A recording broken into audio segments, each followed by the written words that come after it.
गोवा क्षेत्रफल के लिहाज से भारत का सबसे छोटा राज्य, लेकिन पर्यटन में दुनिया भर के सैलानियों के आकर्षण का केंद्र। 450 सालों तक पुर्तगाल का उपनिवेश रहा ये इलाका 1961 में भारत का हिस्सा बना।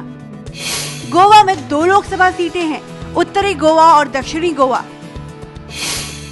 पणजी के इलाके वाले उत्तरी गोवा लोकसभा में कुल 20 विधानसभा सीटें हैं। 13 सीटों पर बीजेपी और उसके सहयोगी दलों का कब्जा है, जबकि कांग्रेस के पास महज 5 सीटें हैं, जबकि 2 सीटें निर्दलीय के पास है। बीजेपी के श्रीपाद नायक 1999, 2004 और 2009 का लोकसभा चुनाव यहां जीत चुके हैं। बीजेपी ने इस बार फिर उन्हें टिकट दिया है। कांग्रेस से पूर्व मुख्यमंत्री रवि नाइक और आम आदमी पार्टी से दत्ताराम देसाई मैदान में है, जबकि दयाराम नार्वेकर निर्दलीय उम्मीदवार हैं। मुर्मगांव इलाके वाले दक्षिणी गोवा लोकसभा क्षेत्र में भी 20 विधानसभा सीटें हैं। बीजेपी गठबंधन के पास 13 सीटें और कांग्रेस और निर्दलीय के हिस्से में 4-4 सीटें हैं। यहां के मौजूदा सांसद फ्रांसिस्को सरदिन्हा कांग्रेस से दोबारा टिकट नहीं मिलने से नाराज हैं। कांग्रेस से इस बार रेजिनॉल्ड लॉरेंस और बीजेपी से नरेंद्र सवईकर मैदान में हैं। वहीं तृणमूल कांग्रेस ने चर्चिल अलेमो और आम आदमी पार्टी ने स्वाति केलकर को टिकट दिया है। गोवा में 12 अप्रैल को मतदान है। नजरें इस बात पर टिकी हैं कि इस बार गोवा की ये दोनों सीटें आखिर किस पार्टी के खाते में जाती हैं।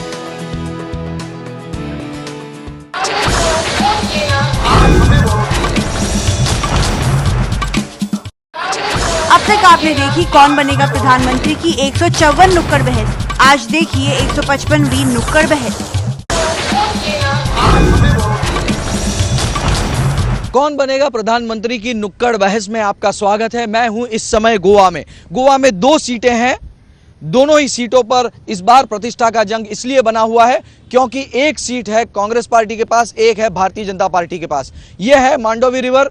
यहां पर पर्यटक हजारों लाखों की संख्या में आते रहते हैं और सुंदर बीचेस के लिए पहचाने जाने वाला गोवा नरेंद्र मोदी के लिए हमेशा से लकी साबित हुआ है। लेकिन क्या अब की बार भारतीय जनता पार्टी अपनी सीट रिटेन कर पाएगी और क्या कांग्रेस अपनी सीट रिटेन करेगी? माइकल लोबो हमारे साथ मौजूद हैं, भारतीय जनता पार्टी के विधायक, और साथ में है जितेंद्र देशप्रभु जो कि स्पोक पर्सन है कांग्रेस पार्टी के और पूर्व विधायक रह चुके हैं। माइकल लोबो जी, बताइए क्या होगा उत्तर गोवा का हाल? उत्तर गोवा लास्ट 3 टर्म्स 15 साल से हमारे पास है, भारतीय जनता पार्टी के पास है। और जो हमारा लीडर है मनोहर जी पर्रिकर और हमारा एमपी, सिटिंग एमपी है Shripad Babu Naik, is a very simple person, irrespective of religion and caste. All people from Goa, Catholics, Hindus, Muslim, respect him. They go to him to get their works done.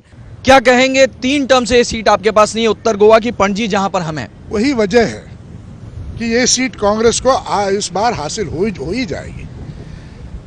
BJP का गणित मुझे पता नहीं, वो गणित में थोड़े से कच्चे हैं, बहुत सालों से वो गणित कर नहीं चुके हैं।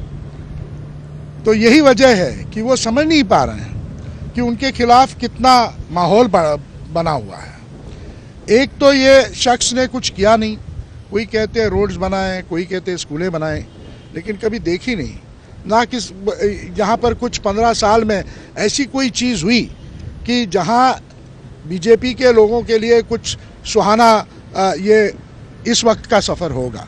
क्या काम नहीं हुए हैं? रवि नाइक ने फोलना में वो हार गया है। वो पहला इधर नॉर्थ में जीत गया था। वो टाइम पर 427 सिर्फ वोटिंग उसको लीड मिला था। वो टाइम पर बीजेपी का काम नहीं था। अभी हमारा बीजेपी का काम बहुत है। हमारा अभी तक 21 एमएलए है और होल नॉर्थ और साउथ में हमारा दोनों सीट आएगा।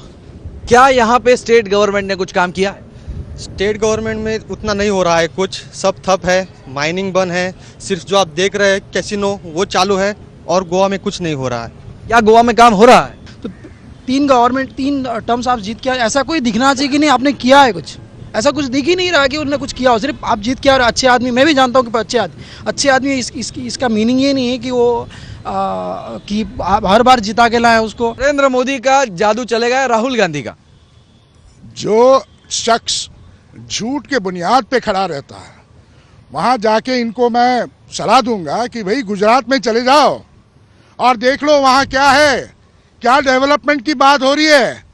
आप जो डेवलपमेंट गए कांग्रेस सरकारों ने इतनी डेवलपमेंट की है जिससे गोवा को पहला राज्य करके पुकारा गया। हर कोई पैरामीटर में पिछड़ा हुआ है गुजरात है, और ये जो मोदी का स्वप्न ही रहेगा। बस सारे लोगों को जब खत्म कर दिया मोदी ने तो हिंदुस्तान के लोगों को रखेगा। नरेंद्र मोदी गोवा में हमेशा लकी साबित रहा है, अब की बार लकी होगा? जो ऐसा बोल रहे हैं उनके लिए रहेगा, लेकिन हम लोगों के लिए तो नहीं है। पणजी में आपने सुना लोगों का क्या कहना है। यहाँ के लोगों के लिए भ्रष्टाचार, बेरोजगारी विषय गोवा के लोगों के लिए है।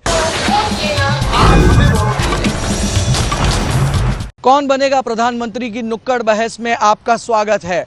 मैं हूं इस समय दक्षिण गोवा में। दक्षिण गोवा की सीट हमेशा से ही कांग्रेस का गढ़ मानी जाती है। यहां पर 1999 का चुनाव छोड़ दें तो भारतीय जनता पार्टी की इस सीट पर कभी जीत नहीं हुई। हमेशा से ही कांग्रेस पार्टी इस सीट पर जीतती आ रही है। अब की बार क्या यहां पर उलटफेर होगा? मैं आपको बता दूं, यहां पर महज 5 लाख वोटर्स हैं। एक छोटी कॉन्स्टिट्यूएंसी में से ये एक कॉन्स्टिट्यूएंसी है। मेरे साथ है इस समय अल्टीनो गोम्स, जो कि गोवा कांग्रेस के सेक्रेटरी हैं। साथ में ही है फलदेसाई जी, जो कि भारतीय जनता पार्टी के विधायक हैं और साथ ही दक्षिण गोवा के अध्यक्ष हैं। अल्टीनो गोम्स से शुरुआत करेंगे।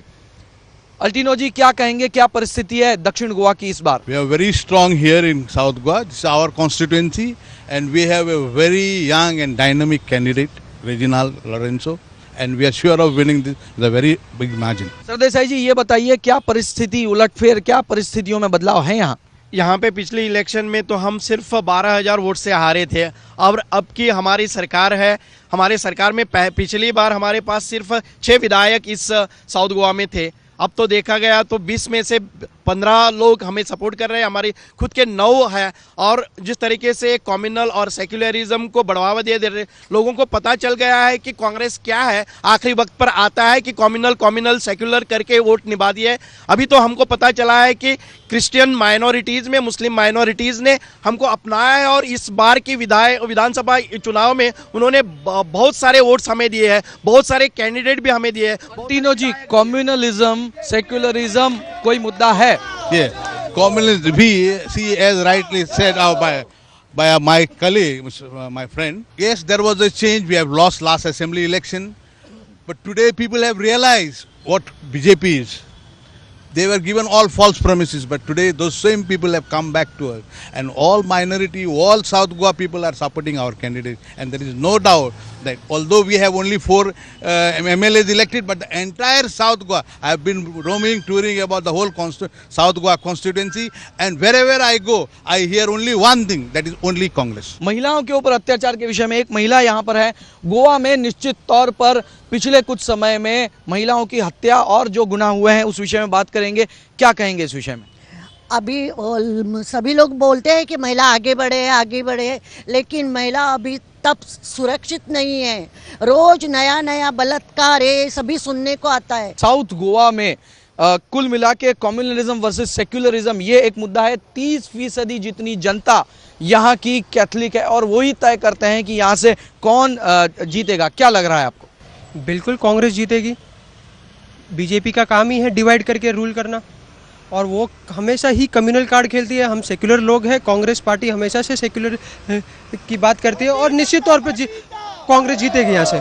मैं इनसे पूछना चाहता हूँ कि ये करप्शन की बात करते हैं तो इनकी पार्टी ही करप्ट आदमियों को टिकट देती है, तो इस पे इनका 2 रूप साफ नजर आता है। क्या कहेंगे इस पर? नहीं तो बिल्कुल करप्शन फ्री आपको एहसास हो रहा है, इन सब लोगों को एहसास हो रहा है। बीजेपी के रूल में सिर्फ 2 साल हम रूल में हैं और जो भी मिस गवर्निंग किया था, माइनिंग के बारे में जितना लूटा था, लोगों को इतनी तकलीफें पहुंचाई थी। आप आज जो एक महिला बोल रही थी ये इनसिक्योरिटी क्यों हुआ है यहाँ पे, ये सब कांग्रेस की एक कहानी है। कुल मिलाकर गोवा की इस दक्षिण गोवा की सीट पर 12 अप्रैल को वोट डाले जाएंगे और तब जाके पता चलेगा कि 5 लाख लोगों ने कितनी फीसदी वोटिंग किया और लोगों ने किसे अपना प्रतिनिधि चुना है।